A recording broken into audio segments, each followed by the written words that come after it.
Welcome back to the 12 Days of Human Design series. I am super pumped about this episode because it's Sawyer's episode. So Sawyer is my first grandchild, and I have been honored and blessed to spend a lot of time with her. I get to spend a lot of time with my grandkids, and I've gotten to spend a lot of time with her since she was just 12 hours old. We have a really special relationship, and I'm excited to do this reading because she's just such a powerhouse of a kid. And it's so fun to unpack her design as I watch her live her life.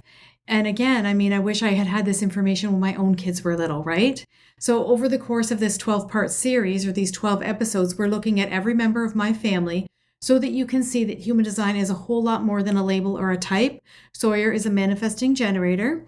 And like 7 others of us at the time of this recording, we have 8 manifesting generators and 3 generators in our family.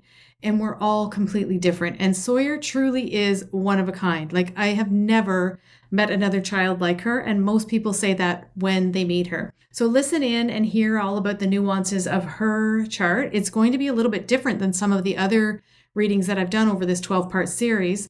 I'm going to talk about a few things that I haven't spoken about before. One of them is circuitry, so stay tuned. Have your own chart handy as we go through the episode so that you can relate what I'm covering here to your own life. And if you don't have your human design chart yet, you can just pause the episode and head on over to the website. It's vickydixon.com. It's linked in the show notes for you, and you can run your own human design chart so that you'll have it to be able to refer to. You can do that right on your mobile if you're walking along listening to this episode. Welcome to Unjaded. I'm your host, Vicky Dixon. This is a podcast with a human design spin on building the life, the relationships, and the business that you were made for. Let's dive in. Okay, Sawyer, let's talk about her circuitry first. And I haven't talked a lot about circuitry in any of these episodes because it's kind of a big thing that you go into the weeds on circuitry, and you can get lost in it, and it's a lot to memorize and know. But just remember that you don't have to learn human design. You want to live your own human design, okay? So we're going to talk about Sawyer's circuitry because it's a big deal because she has so much of it, and she has so much of the same type of circuitry. So your circuitry, or your channels, are the full lines that connect 2 centers. Anywhere where 2 centers are connected by a line, that's a channel, and it's part of your circuitry. And your circuitry is like the electrical box, shall we say, of your human design chart. It never changes, and it's the thing that lays the foundation for the energy of your design. So it is a big deal. Sawyer has 7 channels defined. 6 of them are individual or integration channels, and I'll tell you why that's important. Individual channels are about the individual, right? They are someone who's here to be living for themselves. And integration channels are survival of the self. So every aspect of her design is that of someone who goes her own way, follows her own path, is true to herself at all costs. She's not here to conform. She's a visionary leader who sets the pace. And she's 3. So imagine parenting this. We'll talk about the channels that she has defined because they're a big deal. Or some of the channels that she has defined. They're a big deal. And you'll just see how these layers of the chart go together. So Sawyer's a 3420 manifesting generator, just like Nick and Brooks, her dad and her brother. But they are nothing alike. You wouldn't look at the 3 of them and go, oh, well, they're all the same. Not at all. They're all very, very different. And remember that 3420s are always busy, and they're always busy for themselves. They're here to carve a path for themselves to hell what anyone else wants. Busy, busy, busy, busy, busy. And Sawyer definitely is that. This is part of her circuitry. 3410 is defined for her as well. And this channel is all about following your own convictions. Channel 5720 is defined for her. And this is about ensuring you'll survive. It's being acutely in tune with your truth in a lightning fast way. Like, it happens so fast. Gate 57 is the most intuitive gate in the human design body graph. So check your own chart and notice if you have that. I've talked about that in a few of the episodes because a lot of us have it. And gate 20 is presence. It's now, now, now. So it's understanding her truth, what she needs to survive in a lightning fast way.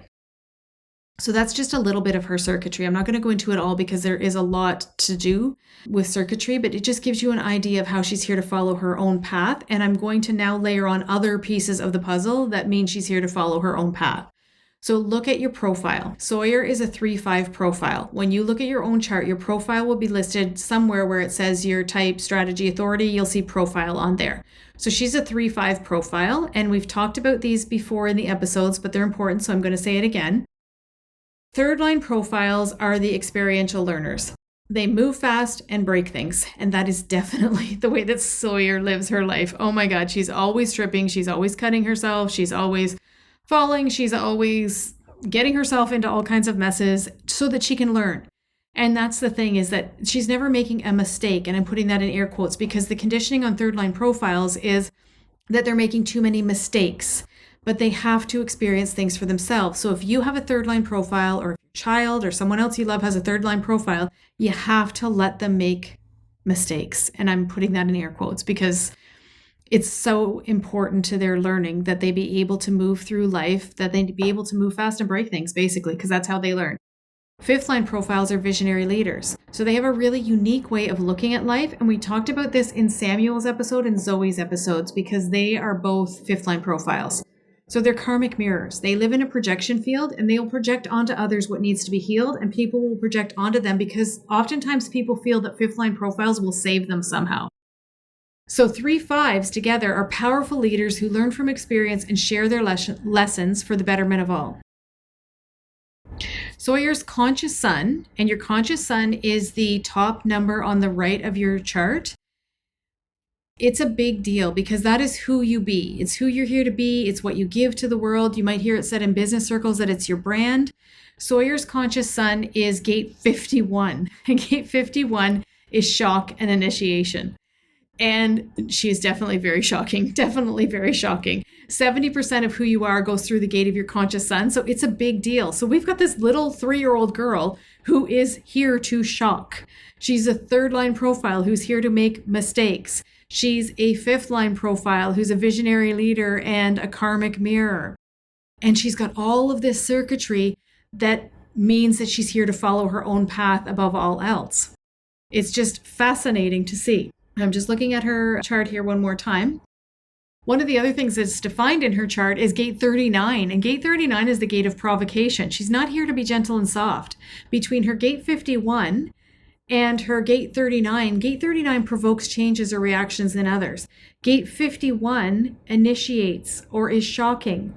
So we can't condition this little girl to be a nice little girl. We can't condition her to wear the frilly dresses and the leotards and the fancy shoes. Like, no. Absolutely not. Now, don't get me wrong. She's lovable. She is so much fun, like so much fun, but she's not here to be gentle. She's not gentle in the least. She is rough and tough. I remember when Berksy was like little wee, he was lying on the blanket and Em had turned her back for like 2 seconds to cut an apple or something. And she turned around and Sawyer's like hauling Brooks up by his neck. It's like she just is a rough and tumble little girl. So let's look at her design in the construct of the school system, because I seem to always need to pick on the school system in these episodes.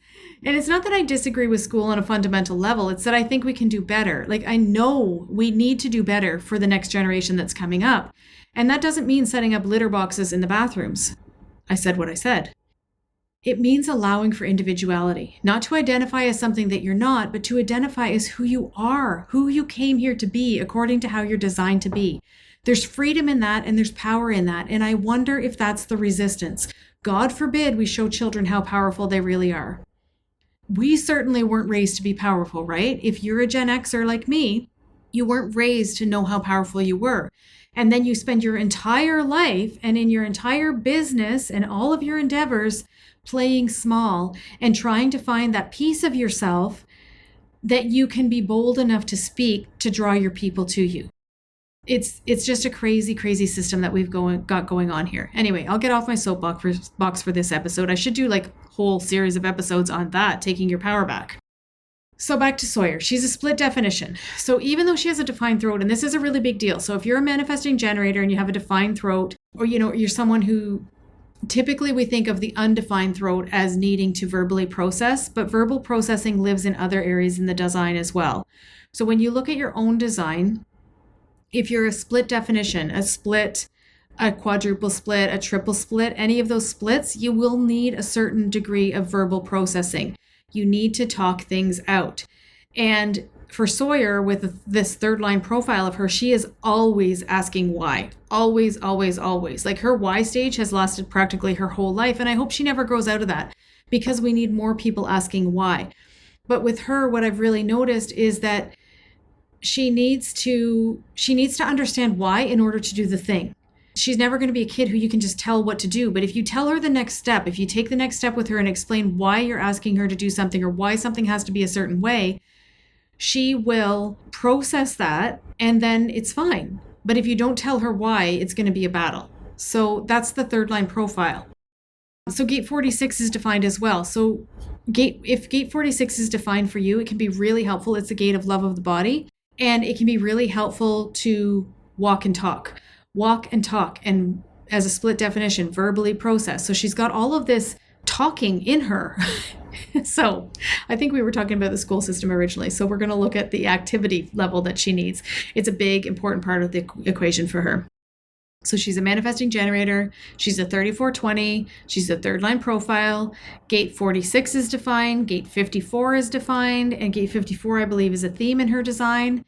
Gate 36 is defined for her. Gate 36, remember, is Evel Knievel energy. I think I've talked about this in a few episodes. I think in Sam's episode, in Nick's episode, and maybe Brooks's episode, and we're going to be talking about it in Matt's episode. So gate 36 is Evel Knievel energy. This is the I'm here for the experience. I need to experience everything. 3410 and 5720 are defined, that are all about going her own way. And then she has gate 15, which is the gate of extremes. It's the gate of magnetism. She gets this from me, I'd like to say. I have gate 15 as a theme in my design as well. So gate 15 is the gate of extremes, and it just draws people to it. It's a beautiful, beautiful energy, but it's not an energy that likes to sit. This is not a sitting kid. This is a kid who requires a lot of action. And I can tell you, so here's a manifesting generator or generator tip for you.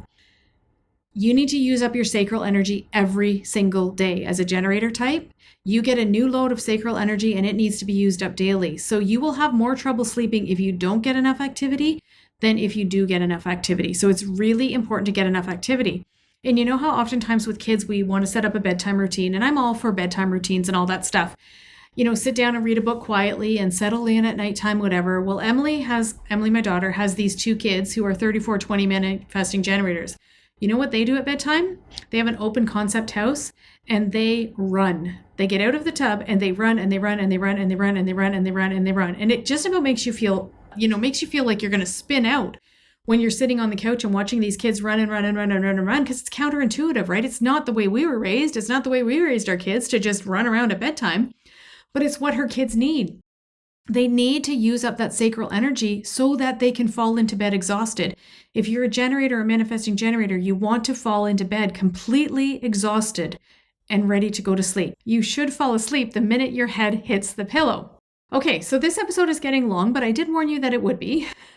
So I'm going to talk about a conundrum in Sawyer's chart, because there's a couple for her, and I think one of them is very common. I know I see it in a lot of my clients, and I have it as well. So I'm going to explain this for you so you can play with the energy in your own design if it suits for you. So Sawyer has 3 distinct voices or instincts inside of her, awarenesses, shall we say, inside of her, responses inside of her that nudge her toward or away from something. So she has a defined spleen, and the spleen center, this is the center on the left-hand side of your chart near the bottom. It's colored in for her. So remember that if something is colored in, it's defined. So she has a defined spleen, and the spleen speaks quickly. Boom, lightning fast. It speaks once and then it never speaks again. So she has that. So when she's thinking about something or when she's got something that she's going to respond to, boom, her spleen is going to give her an answer right away quick. But then she also has a defined sacral. The sacral responds in the moment, and it responds yes or no. It responds uh-huh or uh-uh. Hers is yep and nope. She's a 3420. So 3420 manifesting generators sometimes have a different sacral sound than the uh-huh or the uh-uh that we talk about with generators. But the sacral speaks very, very quickly. The thing about the sacral is that you can ask it questions, yes or no questions, so that it doesn't just speak once. You can have it, tune into your sacral for clarity. But so her spleen speaks, and then her sacral speaks, and then she has the defined solar plexus. The defined solar plexus that never experiences clarity in the now. And I can tell you how this feels in my body because I too have a defined solar plexus. and a defined spleen and a defined sacral. So, your sacral as a generator, a manifesting generator, can be all fired up for something, right? You can be feeling like, yes, I want to do that. I want to do that. I want to do that. You're all revved up. A friend of mine says I'm hyped up on goofballs. You can be really fired up for something, but then with the emotional solar plexus defined, your authority is to wait it out because there's no truth in the now. So you need to take time with your decisions. You need to really allow them to process. The bigger the decision, probably the more time that you're going to need.